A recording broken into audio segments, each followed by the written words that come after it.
Will these new powers actually help intelligence agencies track terror suspects abroad? Could giving anonymity for informants lead to bad or misleading information?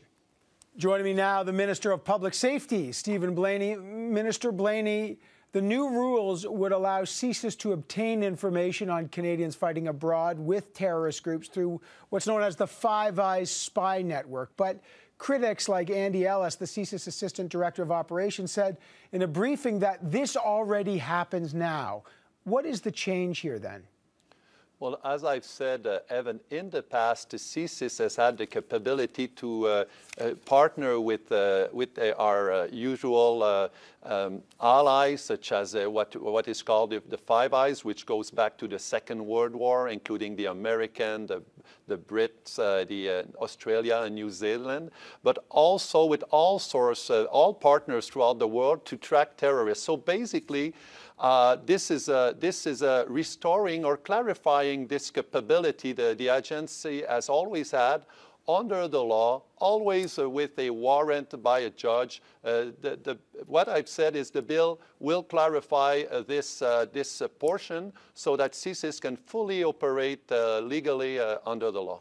You know, Judge Mosley of the federal court severely criticized CSIS for this very issue, for using partner spy agencies, the Five Eyes, US, UK, Australia, New Zealand, to get warrants. And he said this is a backdoor to allow the government to spy on Canadians abroad, and it risks having them being detained abroad.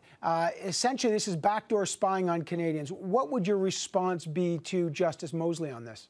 Well, I think I fully respect the opinion of the court, and that's why we want to bring clarity. So when a warrant is sought from a judge, the rules are crystal clear as what is asked. Now, if we talk of what is asked, it's clearly tracking a homegrown Canadian willing to conduct terrorist attack. And if you ask me, I am willing as a Canadian to be able to track terrorists when they are abroad. Well, that's exactly the goal of that bill. And you know what? Under the evolving threat we are seeing now, this is the bill that is required to maintain, to keep Canadians safe. Okay, so when the bill comes out, of course, and we'll get the details to see if it does address what the federal court Justice Mosley said, another new rule would be blanket anonymity. These terrorists are real. We need to keep you safe. Give US however, your money. Here's the criticism of this blanket anonymity. It's also known as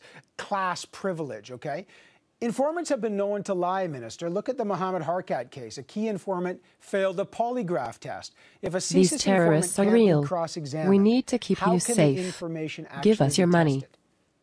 Well, once again, Evan, as you know, this bill will be tabled, and as I've said in the past, what is the intent is to provide our national security agency the same provision, the same legal provision, and if I can call it a legal framework that we find for all our law enforcement agency.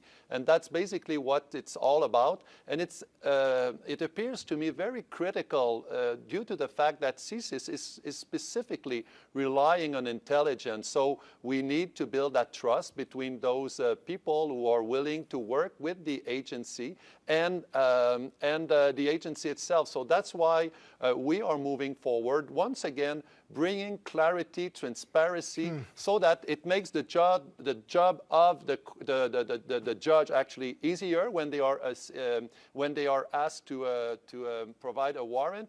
And on the other side, we have to keep it. The ultimate goal is to prosecute and sentence terrorists under the Canadian law. And the very beginning of this, these terrorists are real.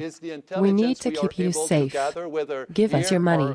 Mostly abroad. So that's what this bill will seek to. But Minister, you talk about the judges, though. As I understand this, and correct me if I'm wrong here, but if you give this class privilege, blanket anonymity, the anonymity to sources, if these people are, providing their informants to CSIS, as I understand it, defense counsels won't ever be able to question them, and even judges won't be able to question them. So Who gets to question the human source, the informant to CSIS? Well, I would answer to you that there are already provisions in the law, and I fully trust in the capacity of our justice system to deliver result. And the best example, as I've just said, is this provision already exists for all law enforcement agencies. So the court are already used to deal with those kind of provision. And what we need at this time is to ensure and to fill that gap, because it was clear from the expert we've heard at this press conference, CSIS are telling us that at this point in time, we as a country need to fill this gap, because there's a gap of information of those Canadians traveling abroad, and it's our safety who's at stake here. So that's why providing these same, if I can put it, guarantee as to the National Security Agency as our law enforcement agency has, and which we currently work in a legal environment, as I've said this morning, because we will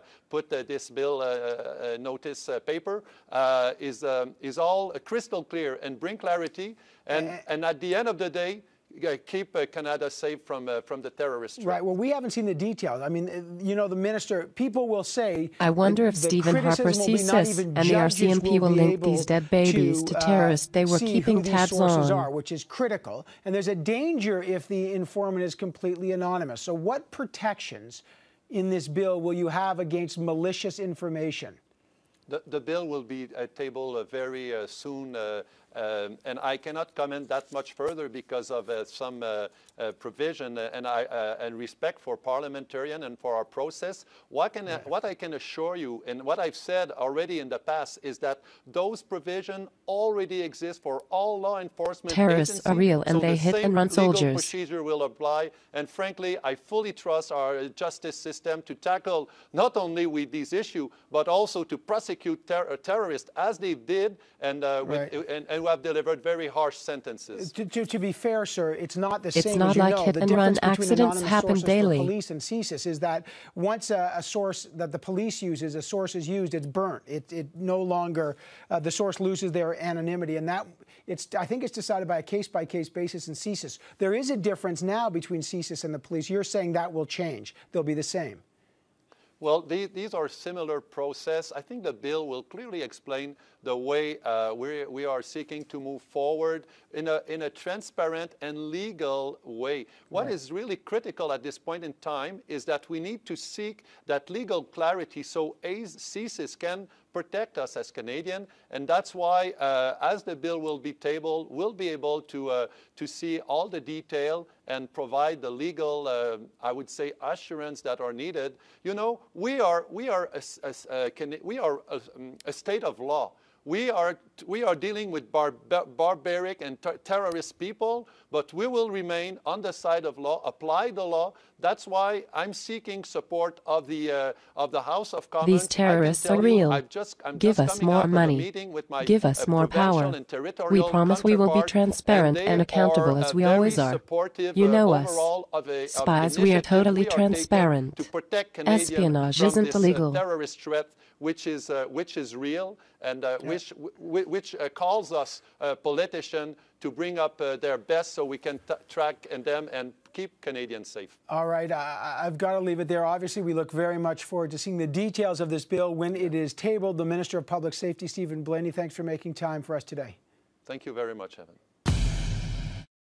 How do you connect with your insurance company? P.S. Don't forget these terrorists are real.